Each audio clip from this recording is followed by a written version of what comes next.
할렐루야. 영원 전부터 시작하여 구약 4천년, 신약 2000년, 천년왕국 1000년, 7000년 다음은 무엇인가 했습니다. 자, 우리가 구약 4천년이에요. 신약 2000년이고 천년왕국 1000년이다 했습니다. 그래서 영원 전부터 영원 후까지 내용이에요. 그래서 영원 전이 바로 알파고 영원 후가 오메가 되죠. 이 그림 이와 같습니다. 과거의 영혼 시작해서 미래의 영혼까지라 이거예요. 과거의 영혼을 알파라고 그런다면 미래의 영혼 오메가죠. 이 여기 있는 시간이 뭐냐면 구약 4천년, 예수님 십자가까지 구약 4천년, 교회 시대 신약 2000년, 그리고 7년 대환란 지나서 천년왕국 1000년이에요. 그래서 구약 4천년, 신약 2000년, 바로 천년왕국 1000년이라는 것입니다. 우리가 항상 그림으로 좀 가까이서 보면 구약 4천년, 교회 시대 2000년, 그리고 천년왕국 1000년 해가지고 7000년 역사가 됐어요. 7000년 역사 지나고 나면 어떻게 되죠? 백부자 심판, 새하늘과 새 땅 돼가지고 영원 천국이 되는 거예요. 그러니까 영원 전부터 영원 후까지가 바로 그렇게 세워져 하는 것입니다. 그것도 영원 전부터 시작해서 영원 후까지가 바로 이게 하나님의 시간인데, 우리가 지금 현재 7000년, 천년왕국까지 합쳐서 7000년의 역사 다음이 뭐냐면 영원 후까지라는 것입니다. 요한계시록 결론은 어디서부터 어디까지인가 그렇습니다. 요한계시록 결론은 계시록 22장 6절에서 21절 말씀이라는 것입니다. 자, 여기서 세분해서 그림 보겠습니다. 자, 요한계시록 결론이 뭐라 그랬죠? 계시록 22장 6절에서 21절 말씀이에요. 자, 그러면 서론이죠. 서론은 요한계시록 서론은 뭐냐면 1장이에요. 요한계시록 서론이 1장이라는 것입니다.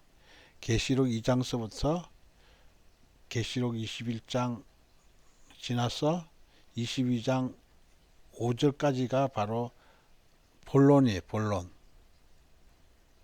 이 요한계시록 본론 내용 중에서 참 중요한 사실은 뭐냐면 교회 시대가 2장하고 3장이 되어 있습니다.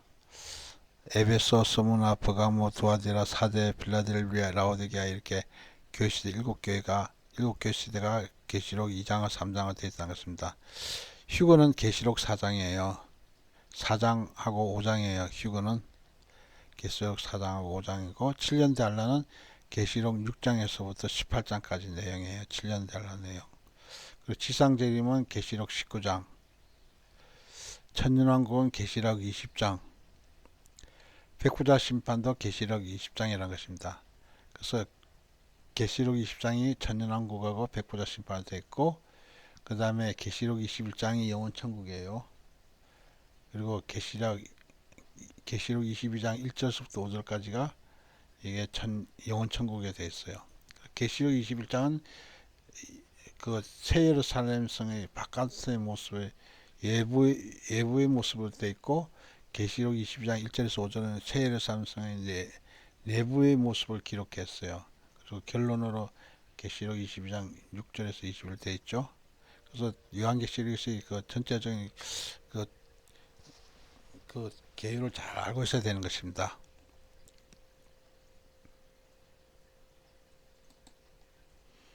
자, 요한계시록은 어떤 문학의 대표적인 대작품인가?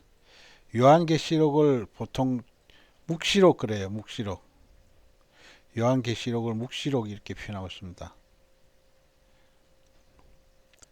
그러니까 묵시문학이죠.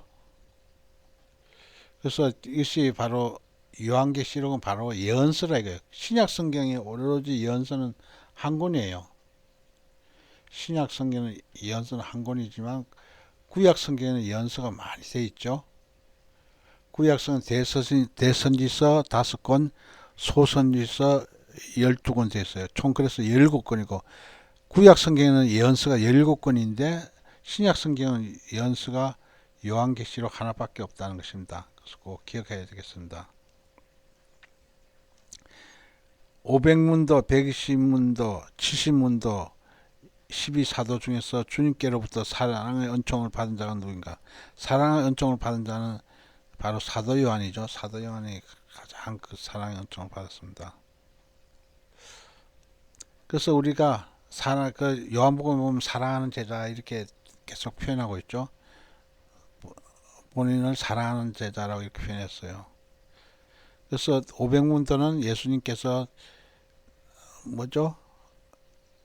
성천하실 예수님께서 성천하실 때 사도행전 1장에 보면 500문도 나와 있죠. 120문도는 바로 전혀 예수님 성천 후에 전혀 마가의 다락방에서 전혀 기도에 힘썼죠. 70문도는 뭡니까? 70문도 우리 한번 찾아볼까요? 자, 70문도 한번 찾아보겠습니다. 누가복음에 있죠? 자, 누가복음 10장 17절에서 보겠습니다.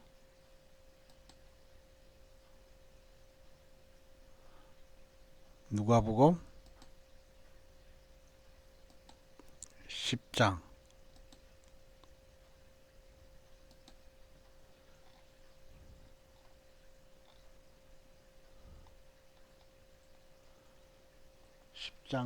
17절에서 20일까지 보도록 하겠습니다.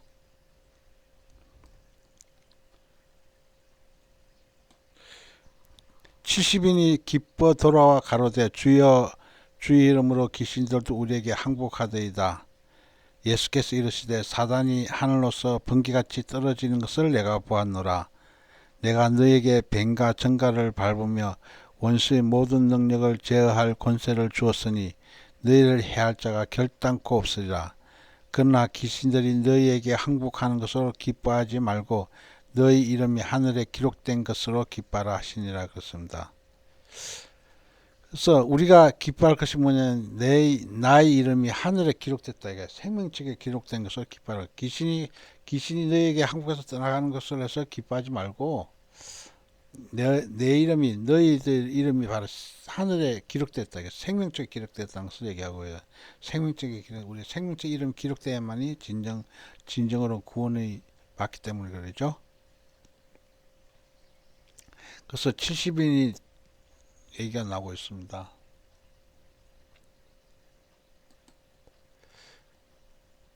자, 밤모섬 계시동굴 입구에 어떤 말씀이 기록되어 있는 것 같습니다. 우리가 밤모섬에 보면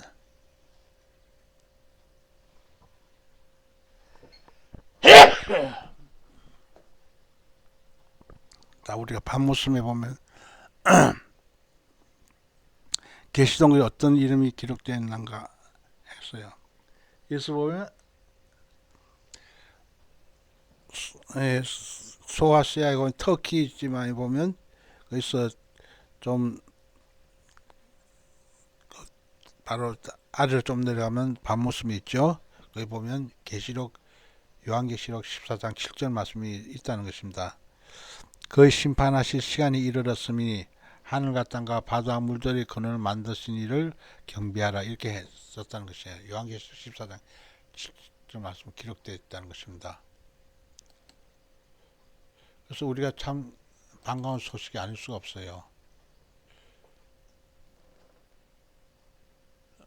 그래서 우리들이 항상 감사해야 될 사실은 이 요한계시록 말씀이 이렇게 기록되어 있다는 것입니다.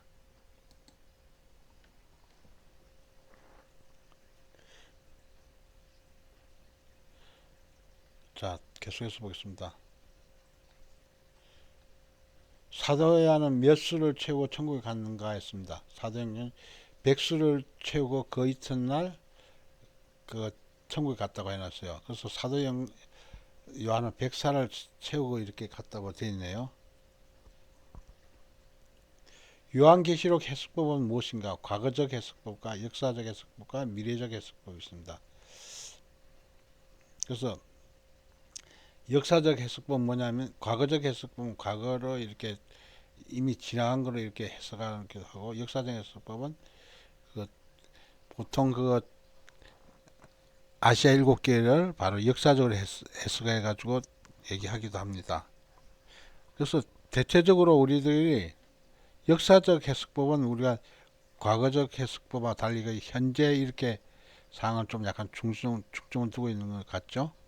그리고 미래, 과거, 현재, 미래 이렇게 생각하고 있습니다.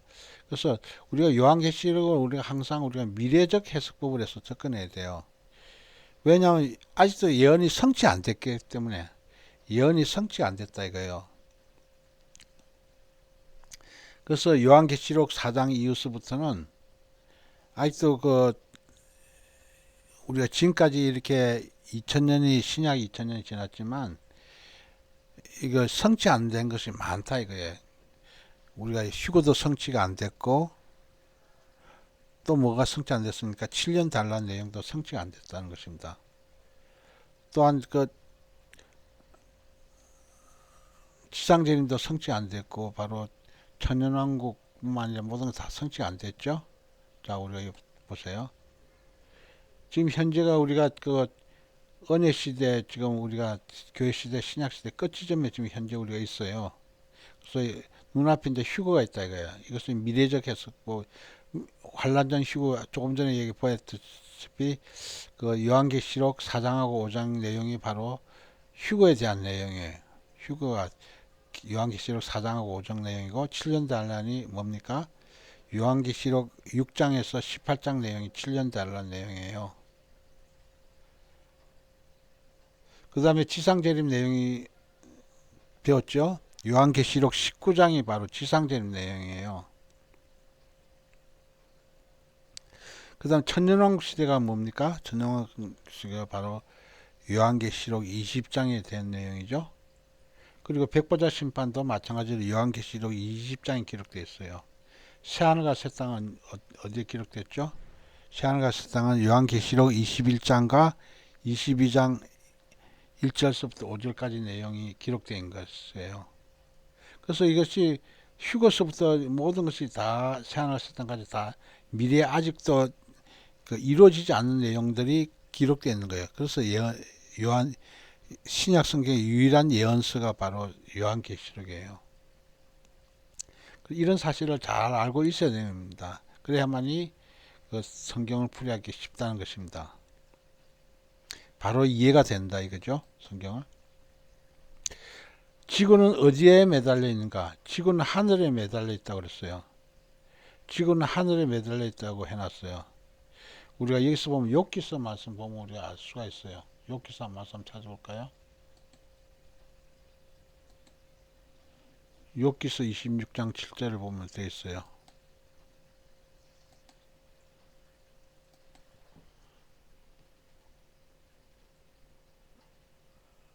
욥기서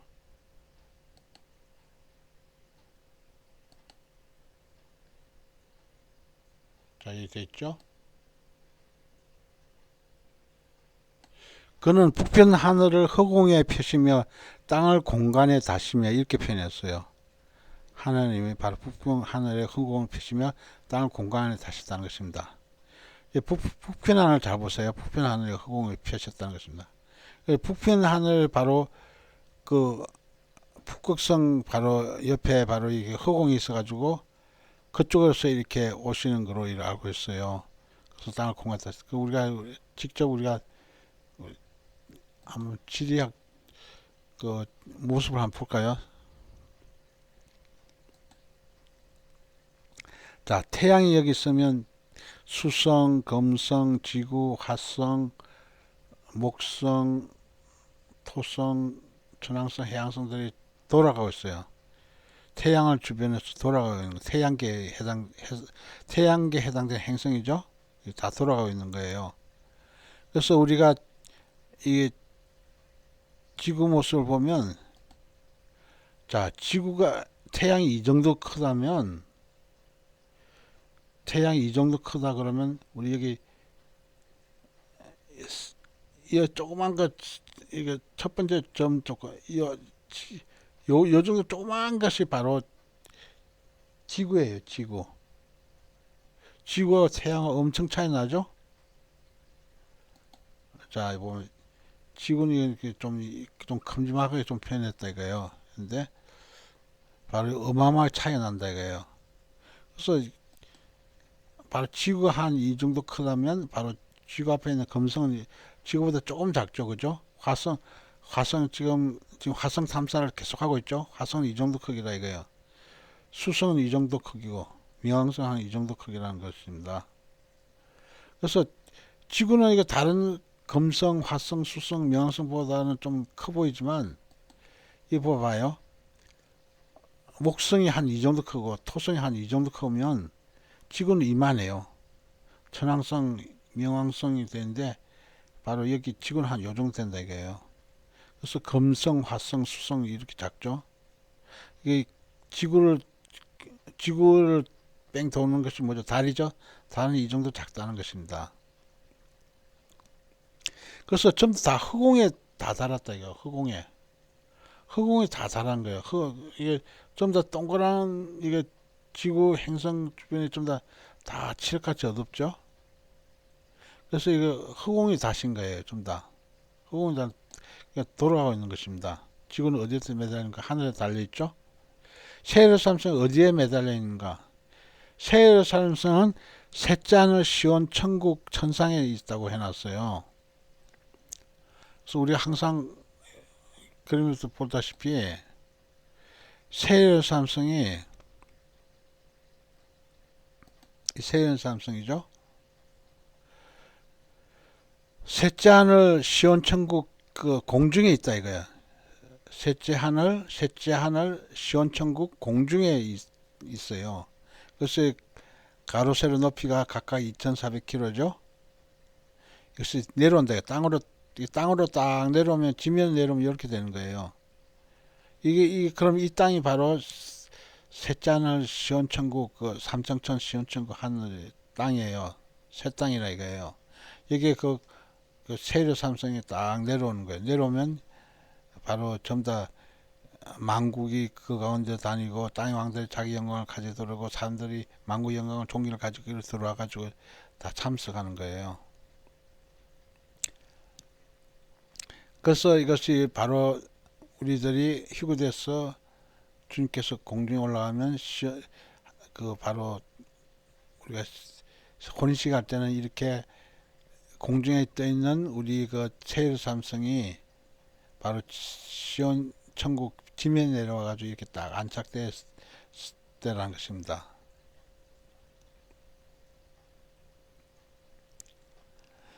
그래서 참 굉장히 중요한 거예요. 그래서 이거 삼청천 영원 하늘, 영원부터 있은 하늘이 바로 시온 천국이 바로 빛나고 깨끗한 세마포 입은 사람들이 순교자들, 바울 같은 순교자들이 있는 장소 바로 여기라는 것입니다. 생명 멸관 이런 것을 받는 장소죠. 땅의 왕들이 이렇게 다니는 것입니다. 땅의 왕들이 거하는 장소가 삼청천이라는 것입니다.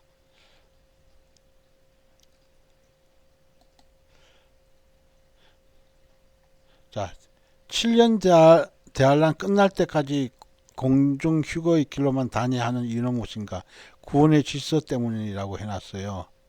이 내용은 우리가 좀 그 7년 대환란 끝날 때까지 공중 휴거길로 다니는 사람들이 누구냐면 이게 그 휴거돼 가지고 올라간 특별 신부들이 이렇게 공중 휴거길로 다니면서 심부름 다니는 거예요. 심부름 다니는 것이라는 것입니다. 그래서 이 내용이 뭐냐면 바로 지금 이것을 알려고 그러면 바로 거기에 관련된 책을 봐야 되는 거예요. 즉 다시 말해서 무슨 책이냐면 바로 예수님의 특별 메시지라는 책을 봐야지 알 수가 있어요. 그래서 이것이 추천하는 거예요. 그래서 이것이 뭐냐면 그 천국에서 온 소식 전문 이 내용이 다 기록되어 있어요. 천국에서 온 소식은 이거고 그거 예수님의 특별 메시지 1번부터 78번 내용이 전체 이거 책 내용이 지금 이 사이트에 가면 그 볼 수가 있어요. 이 사이트에 가서 보면 볼 수가 있는 것입니다. 그래서 여기 있는 것에 대해서 우리가 하늘에 관한 부분에 대해서 우리들이 이 책 한 절반 정도 천국에 대한 이 하늘 소식에 대한 절반 내용만 이거 잘 봐도 이거 많은 큰 도움이 될 것입니다.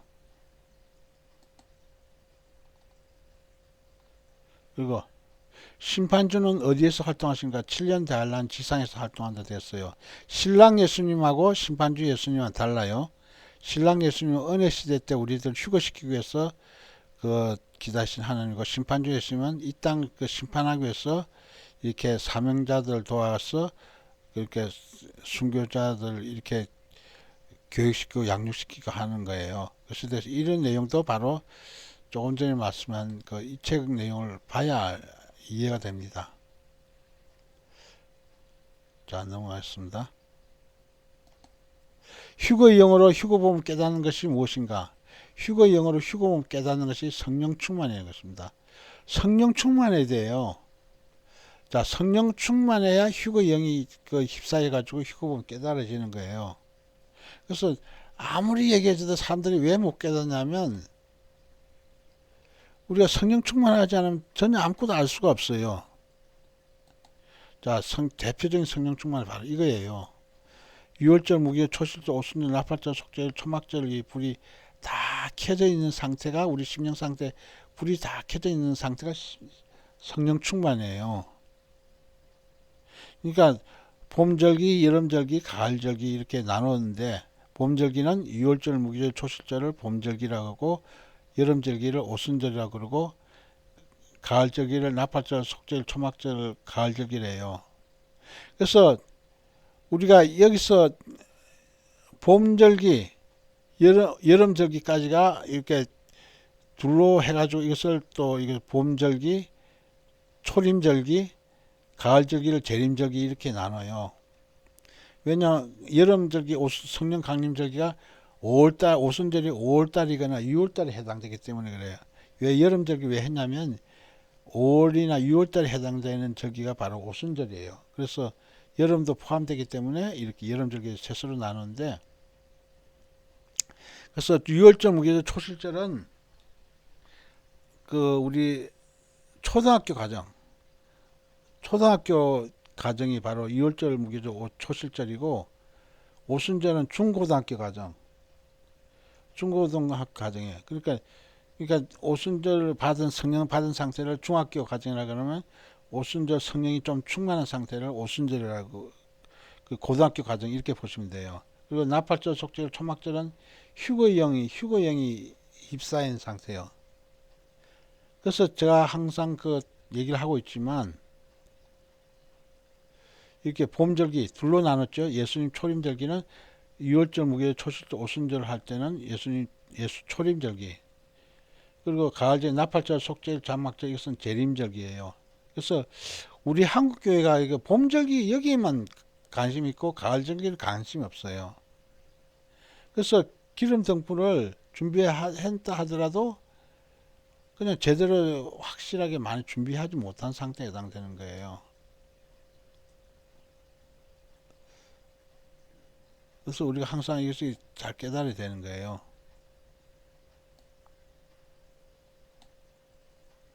그래서 항상 얘기하고 있지만,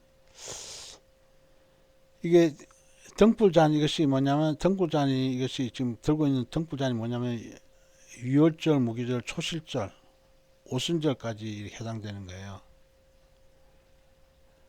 자, 6월절, 무기절, 초실절 이렇게 가정에 해당되는 사람은 다 지금 현재 잠자고 있는 그런 상태고, 여기 불이 꺼져간다 이거요. 불이 꺼진 이 상태는 2월절, 무기절, 초실절, 오순절까지만 해당되는 기름을 갖고 있는 사람이, 기름이 없어가지고 좀 달라고 안타깝게 얘기하는 거예요. 여기 사람들은 뭐죠? 그 각각 등잔에 불을 밝혔다 이거예요. 여분의 기름으로 계속 그 채운 거예요. 자, 이렇게 기름이 각각 기름병을 가지고 있죠? 기름병을 딱 가지고 있어요. 각자 기름병을 가지고 있죠? 여기도 가지고 있다 이거예요. 그래서 각각 기름병을 전부 다 차고 있죠. 여분의 기름병을 다 차고 있는 거예요. 그래서 꺼져 가려면 이게 재림절기 불을 조금 이렇게 기름 넣어가지고 밝혀서 가는 거예요. 그래서 이거 미르는 사천하고 슬기로운 사천가 차이점이 뭐냐면, 미르는 사천하고 슬기로운 사천 차이점이 뭐냐면 여분의 기름통, 이 여분의 기름통을 준비한 자들은 슬기로운 사천이고, 여분의 기름통이 없는 자들은 미련한 사천이에요. 미련한 사천은 여분의 기름통이 없고, 그 슬기로운 사천은 여분의 기름통이 기름을 다 준비한 거예요. 그 차이점이에요. 즉 다시 말해서 이 여분의 기름통이 뭐냐면 재림절기예요. 재림절기.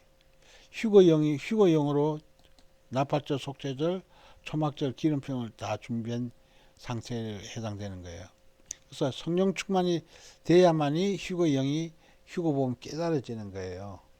그래서 나팔절, 속죄절, 초막절에 아무 관심이 없는 사람들은 안 깨달아지는 거예요. 전혀 몰라요. 우리 교회 달력에 나팔절이 있어요? 없죠? 속죄일이 있어요? 속죄일도 없어요. 초막절은 있어요. 초막절은 추수감사절 해가지고 초막절. 그거 뭐예요? 헌금 걷어들이는 절기예요. 헌금 걷어들이는 절기가 전락돼 버린 거예요. 그래서 그거 가지고 안 된다 이거예요. 왜냐하면 나팔절 기름과 속죄일 기름과 초막절 기름 다 준비가 다 돼 있어야 돼요. 그래 하지. 그냥 그 나팔절 기름도 관심 없고 속죄일 기름도 관심 없고 바로 초막절 그냥 헌금 거두는 그런 것만 관심 있으면 안 되는 거예요. 항상 이거 세 가지 재림절기 기름이 딱 준비되어 있어야 되는 거예요. 그래야만 성령 충만되는 거예요. 항상 우리가 이 그림을 항상 생각해야 되는 거예요.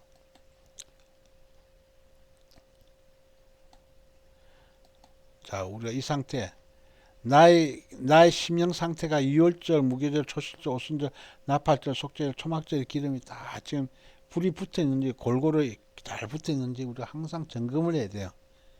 내 자신의 심령 상태가 이렇게 7가지 바로 이 기름 불이 잘 되어 있는지 점검을 해야 된다 이거예요. 그래서 나팔절 기름이 충분한 사람은 나팔절에 대한 내용을 잘 알아요. 속죄일의 기름이 활활 타는 사람들은 속죄일에 대한 말씀이 잘 알아요. 초막절의 기름 많고 오순절도 마찬가지고. 그래서 유월절 초실절은 기본이죠. 예수님의 절기, 오순절은 성령 하나님의 절기, 나팔절, 속절, 초막절은 성부 하나님의 절기예요. 그러니까 성부 하나님의 절기, 즉 다시 말해서 재림절기 불이 활활 잘 타야 돼. 이것이 그 슬기로운 사천이에요. 그래서 우리들이 항상 이렇게 준비를 하고 있어야 되는 거예요. 항상. 그래서 나팔절, 속절, 초막절은 다니엘서라든지 요한계시록이라든지 이런 그 예언서 말씀을 익히 알고 있는 사람들이에요. 그런 게 이것이 바로 이것이 불을 밝혀주는 거예요. 유월절 무교 초실절 같은 게 뭐죠? 사복음서 마태, 마가, 누가, 요한복음 말씀이라 그러면 오순절은 사도행전이죠. 그리고 또 서신서 우리 각 서신서 있죠. 바울 서신서, 일반 서신서 같은 건 오순절이고 나팔절, 속절, 초막절은 예언서, 요한계시록이라든지 다니엘서 같은 거라든지 이런 예언서 말씀 이거예요. 그래서 예언서 말씀에 우리들이 관심을 갖고 잘 보고 잘 깨닫고 준비를 해야 되는 거예요. 이것이 바로 재림절기예요. 재림절기가 기름 굉장히 중요한 거예요. 재림절기 기름 관심이 없으면 전부 다 이 땅에 다 남는 거예요. 자, 종말신학에서 중요한 거 세 가지가 무엇입니까? 종말신학에서 세 가지 중요한 거 7년 잔란전, 공중재림, 공중휴거, 적그리스도 통치시대, 천년지구, 천년왕국시대 했는데 너무 나열되게 어렵게 표현했어요. 가장 간단하게 생각한 것이 바로 이거라 이거예요. 휴거, 7년 잔란, 지상재림, 천년왕국 이게 바로 그거예요. 휴거, 7년 잔란, 지상재림, 천년왕국 바로 그거예요. 순차적으로 딱 이루어지는 거 항상 기억하면 되는 거예요. 자, 하나님께 은혜를 받았다는 뜻이 세 가지 뜻은 무엇인가? 하나님 은혜 받았다는 것은 제사함 받았다. 하나님 은혜 받았다는 것은 제사함 받았다. 영생 문제가 해결되었다. 사망 문제가 해결됐다. 이렇게 표현했어요. 그래서 우리들이 항상 하나님의 은혜를 우리가 헛되이 받으면 안 되죠. 항상 제3의 그 예수님 십자가 보일 피로 제3 받은 은혜를 항상 강조해야 되고, 우리가 예수님으로 말 때문에 우리들이 영생 문제가 해결되었던 거. 우리 요한복음 3장 16절 말씀 잘 알죠? 그리고 이거 예수님 믿음으로 해서 사망이 이제는 되지 않고 우리가 영생을 우리가 문제 해결했다는 것을, 이것이 바로 하나님 은혜 받았다는 뜻이죠. 자, 미련한 자의 특징은 무엇인가 그랬어요. 미련한 자의 특징이 뭐냐면 읽고 들어도 깨닫지 못한다. 아무리 얘기해줘도 못 깨닫는다. 이거 깨닫지 못하는 거예요. 읽고 들어도 깨닫지 못하는 거예요. 예언서의 말씀 읽고 듣고 깨달아야 되는데 읽고 들어도 깨닫지 못하는 그거예요. 휴거 말씀에 무관심한 거예요. 또한 휴거 말씀에 무관심하는 게 뭐죠? 나팔절, 속절, 초막절 이런 절기 같은 것에 대해서 재림절기에 대해서 관심이 없는 거예요. 검명과 훈계를 해줘도 멸시한다 이거예요. 아무리 얘기해줘도 못 알아듣는다 이거예요.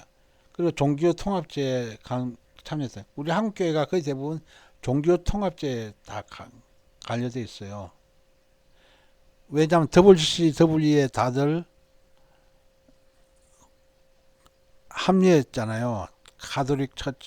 가톨릭 교회, 즉 다시 말해서 천주교 구교 바로 로마 바티칸하고 같이 합류해서 지금 움직여 있잖아요. 이 종교 통합제가 가장 큰 제약이에요.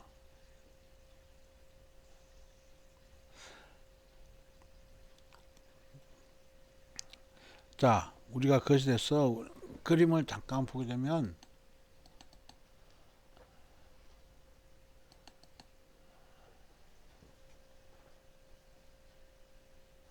자, 2단 WCC 정치해가지고 1차 총회, 2차, 3차, 4차, 5차, 6차, 7차, 8차, 9차 총회 보면 거의 다 공산 게릴라, 해방신학,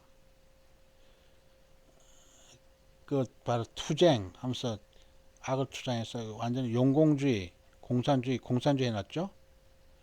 그리고 뭐죠? 성생활, 그런 것도 해놓고, 대부분 또 예수님 배제, 예수님으로 하지 말고 모든 예수 부인하고 종교 다원주를 예수 믿지 않아도 구원 있다 여기를 받아들인 거예요. 그리고 우리 유니온 신학교 교수인 바로 거기서 호주 캠벨에서 초원제하고 무당신앙을 이렇게 무속신앙을 접목시키고 했어요. 그리고 일부 다처제 주장하고, 그리고 성적 소유자, 동성애자를 받아들이자 해서 이렇게 지금 하고 있는 거예요. 완전히 지금 이게 WCC가 바로 지금 마크 요거죠. 마크인데 거의 다 지금 아주 완전히 하나님과 완전 정반대 배도의 길로 가고 있는 거예요. 그래서 여기에 많은 교단이 다 가입됐죠.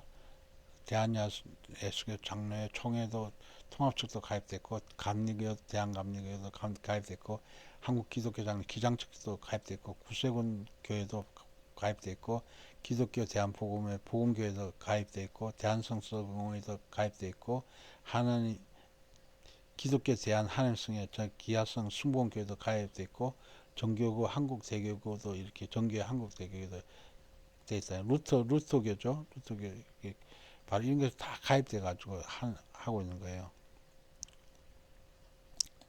그래서 마리아 MC 입자가 지금 하고 있고, 지금 다 그래. 지금 아주 완전 배덜기를 지금 가고 있는 거예요. 우리 한국교회 거의 다 그래요.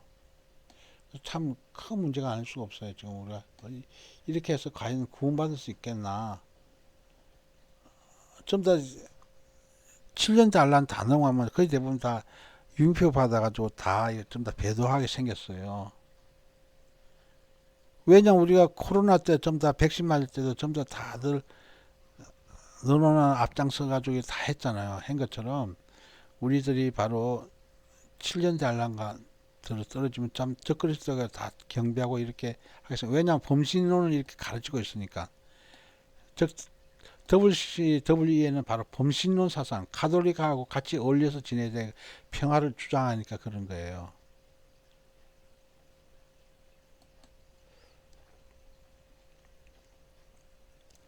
자, 12지신은 사탄의 무엇인가 그렇습니다. 12지신은 사탄의 교묘한 계계라 이거예요. 12지신. 12지신 우리가 잘 알다시피 요거예요. 자, 자축, 인묘, 진사, 오미, 신유, 술 해가지고 전부 다 쥐띠, 소띠, 호랑이띠, 토끼띠, 용띠, 뱀띠, 말띠, 양띠, 원숭이띠, 닭띠, 개띠, 돼지띠 우리가 지금 하고 있죠. 각자 자기 생에 따라서 이렇게 하고 있잖아요. 그리고 부르고 있잖아요. 그것이 다 사탄의 계술이. 그러니까 이건 다 우리는 다 필요 없는 거예요. 우리 그 예수 믿는 사람이 다 필요 없는 거라 이거예요. 우리는 예수파 하나만 되는 거예요. 이런 거 다 이거 인간들이 지어낸 말이래. 지어낸 거예요. 그래서 사탄의 교면 계계라 이거 12지신.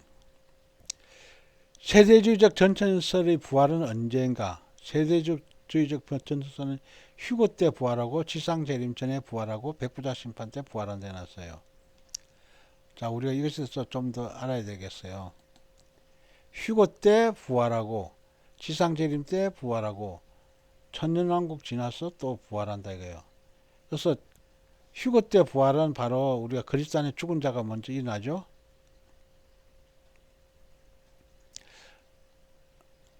그래서 죽은 자 먼저 일어난다 이거예요.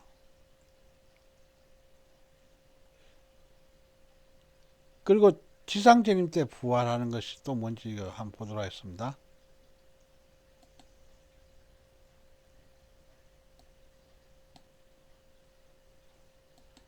자, 휴거 때 무덤이나 강이나 땅이나 또 이렇게 그 바다에 이렇게 죽은 자들이 다 내어줘 가지고 이게 부활하는 거예요. 이것이 바로 죽은 자들이 부활하는 모습을 잘 표현했죠. 그래서 하늘로 올라가고 있어요. 이때 모습이 바로 부활체라는 거예요. 그리스도 안에 죽은 자들이 먼저 일어난다 이것이 바로 이걸 얘기하는 거예요. 그리스도 안에 죽은 자가 일어나고 그 다음에 살아있는 우리도 함께 그 공중으로 올라가죠. 그래서 공중에서 주님을 영접한다 그랬어요. 그래서 이것이 바로 휴거 때 바로 부활체가 바로 해당되고 지상재림 때 부활체는 뭐냐면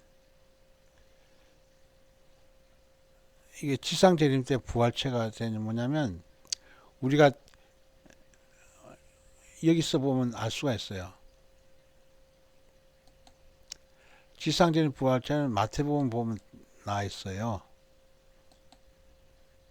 마태복음 24장에 보면 나와 있어요.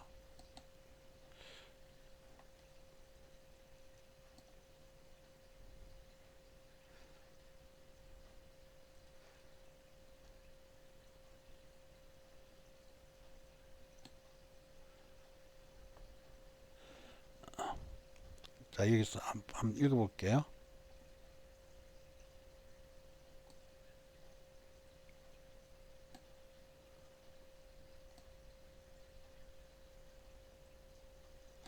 그날 환란 후에 즉시 해가 어두워지며 달이 빛을 내지 아니하며 별들이 하늘에서 떨어지며 하늘 권능들이 흔들리라. 그때 인자의 징조가 하늘에서 보이겠고 그때 땅의 모든 족속들이 통과하며 그들이 인자가 구름을 타고 능력과 큰 영광 오는 것을 보리라.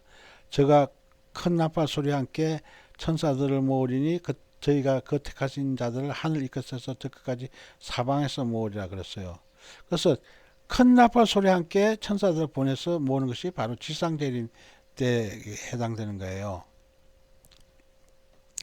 그래서 이것이 뭐냐면 이때 저희가 택하신 자를 하늘 이 끝에서 저 끝까지 사방에서 모으는 것이 뭐냐면 구약에 있는 그 구약에 있는 성도들 이때 모으지 않을까 생각하고 있는 거예요. 왜 그러냐면 예수님 그 데살로니전서 4장에 나오는 그 때하고 여기 차이점이 뭐냐면 데살로니 4장에 있는 사람들의 부활체는 뭐냐면 그리스도 안에서 죽은 자, 다시 말해서 그리스도 안에서 죽은 예수님 보혈의 피가 있는 자를 얘기하는 거예요.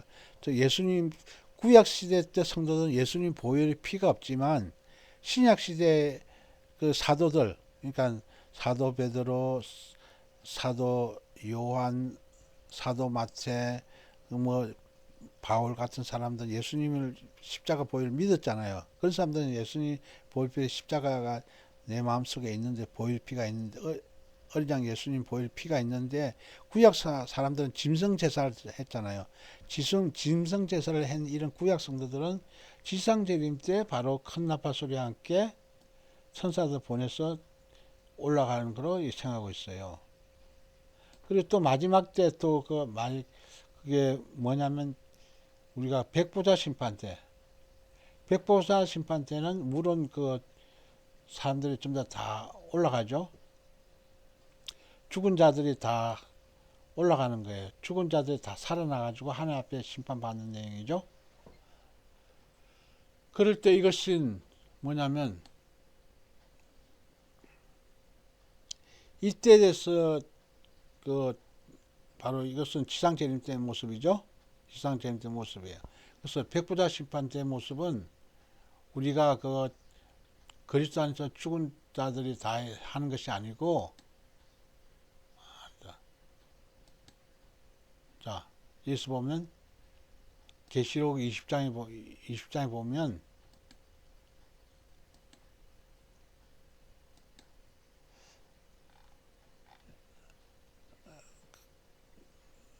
자, 계시록 20장에 보면 이렇게 됐어요.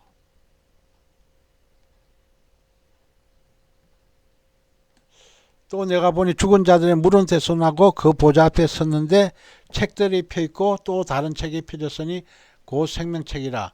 죽은 자들이 자기 행위를 따라 책들에 기록된 대로 심판을 받으니 바다가 그 가운데서 죽은 자를 내어주고 또 사망과 음부도 그 가운데서 죽은 자를 내어주며 각 사람이 자기 행위대로 심판을 받고 해놨어요. 자, 죽은 자들이 물은 대선하고 일어나가지고 보좌 앞에 서가지고 책들에 기록 펴져 있고, 즉 행위록 책들이 펴져 있고 또 다른 생명책이 펴져 있는데 생명책이라 그랬죠. 그래서 책들에 기록된 대로, 행위록 책에 기록된 대로 심판을 받는 거예요. 그래서 바다가 가운데 죽은 자를 내어주고 사망과 음부도 죽은 자를 가운데 내어주고 죽은 자를 내어준. 이때는 거의 대부분 불신자들이 살아나가지고 이렇게 심판받는 거예요. 그래서 자, 다시 한번 말씀드려서 뭐냐면, 쉽게 얘기해서 뭐냐면, 휴거 때 부활하는 자는 누구냐면 그리스도 안에서 죽은 자들이고, 예수 그리스도 안에서 죽은 자들이고, 지상재림 때 부활한 자들은 구약 성도들, 구약 성도들이 이때 부활하고, 백부자 심판 때 부활은 불신자들이 부활하는, 거의 대부분 다 부활해요. 지금까지 믿지 않는 사람들 다 부활시켜가지고 백부자 심판 앞에서 이렇게 심판받는 내용이에요. 그래서 그렇게 생각하시면 돼요. 자, 역사적 전천설의 부활은 언제인가 그렇습니다. 역사적 전천설하고 세대적 전천설 차이점이 뭐죠? 휴거 때 부활이 빠진 거예요. 휴거 때 부활, 이것이 세대적 전천설이 있고 역사 전천설은 없죠. 지상 재림 전에 부활, 백보자 심판 부활 다 있는데 이 휴거 때 부활이 없는 거예요. 차이점이. 경험 표시나죠? 즉 다시 말해서 이것이 뭐냐면 7년 대환란 전에 휴거에 있다는 것이 바로 세대주의적 전천설이에요. 그죠? 역사적 전천설은 뭐냐면 지상재림 때 부활이 있다는 거예요. 그러니까 부활했다 바로 내려오는 거죠. 그래서 지상재림 때 부활이 있다는 것이 그거 그 세대주의 전천설은 7년 대환란 전에 바로 부활이, 그러니까 7년 대환란 전에 부활과 휴거가 있다는 거예요. 그리고 최종 것이 뭐냐면 백보자 심판 때 죽은 불신자들 다 부활시켜서 하나님 백보자 앞에서 다 심판받는 거예요. 그래서 부활이 이게 7년 대환란 전에 있고 지상재림 때 있고 또 백보자 심판도 있다는, 세 번 부활이 있다는 거예요. 그렇게 보고 있는 거예요. 자, 성경적 전천설은 무엇인가 그렇습니다. 천년왕국 앞에 공중재림과 지상재림이 있다는 것입니다. 세대적 전천설이었습니다. 조금 전에 얘기했지만 천년왕국 전에 뭐가 있다고 했습니까? 자, 천년왕국 시대 전에 휴거와 공중재림과 지상재림이 있다는 거예요. 공중재림과 지상재림이 천년왕국 시대 전에 있다는 것이죠. 공중재림, 지상재림이 되어 있다는 것입니다. 이것이 바로 세대적 전천설이라는 것입니다. 천년왕국 전에 공중재림과 지상재림이 있다. 꼭 기억하시면 되겠습니다. 자, 요한계시록 제목이 뭔가? 요한계시록 제목이 예수 그리스도의 계시라 해놨죠. 우리가 항상 이것이 뭐냐면 요한계시록 1장에 보면 되어 있죠. 예수 그리스도의 계시라. 요한계시록 1장 1장에 해놨죠. 요한계시록은 예수 그리스도의 계시라 이거예요. 이는 하나님 그에게 주사 반드시 속히 될 일을 그 종들을 보시려고 그 천사를 그 종 요한에게 보내어 지시하신 것이라 해놨잖아요. 그래서 예수 그리스도의 계시가 바로 요한계시록에 해놓은 것입니다. 자, 이해되시죠? 그래서 요한계시록 제목이 바로 예수 그리스도의 계시라는 것입니다. 그래서 오늘도 이렇게 귀한 말씀을 통해서 배웠습니다. 그래서 우리가 왜 그러냐면 요한계시록 말씀을 제대로 올바르게 알아야만이 우리가 이 세대에서 우리가 승리할 수 있고 또 휴거될 수 있기 때문입니다. 요한계시록을 잘못 풀면 안 되는 것입니다. 요한계시록 말씀을 바로 잘 깨닫고 알고 믿고 지켜야 되는 것입니다. 그래서 그래야만이 휴거에 올인할 수 있기 때문입니다. 그래서 요한계시록 말씀은 무조건 하고 덮어두면 안 되는 거예요. 항상 얘기하고 있지만 요한계시록 말씀 우리가 기억해야 될 것이 뭐냐면 이게 있죠.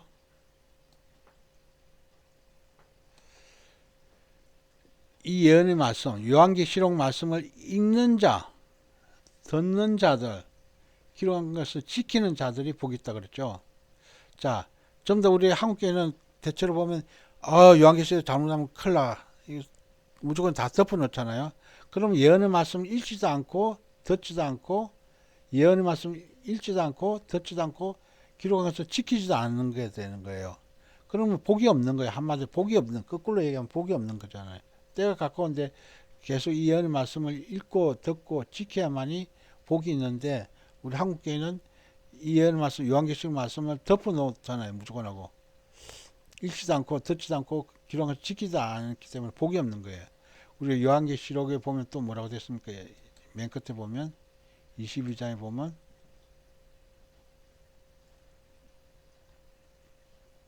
자, 계속 이렇게 얘기하고 있죠. 이제 계시록 22장에 와서는 내가 보라 내가 속히 오리니 이 책의 예언의 말씀을 지키는 자, 내 마음에 딱 새겨야 되는 거예요. 요한계시록 말씀을 내 마음속에 딱 새기는 자가 복이 있는 거예요. 자, 계시록 22장 10절 되어 있잖아요. 또 내게 말하되 이 책의 예언의 말씀 임봉하지 말라. 때가 가까운. 임봉하지 말라는 소리 뭐죠? 요한계시록 말씀을 덮어두지 말고 계속 펼쳐서 읽으라는 소리예요. 읽고 듣고 지키라는 소리예요. 다니엘서는 그 요한계시록 이거 예언의 말씀을 임봉하라고 했는데 지금 요한계시록 말씀은 22장 10절은 임봉하지 말라고 했어요. 때가 가깝다 해놨어요. 다니엘서 12장에 보면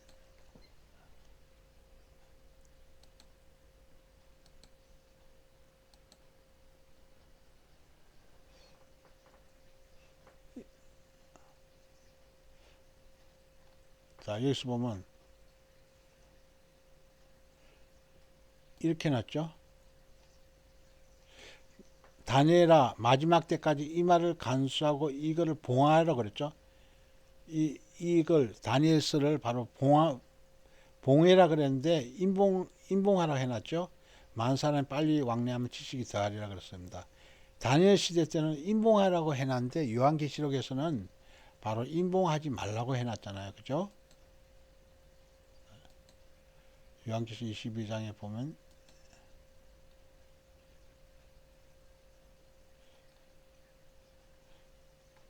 자 10절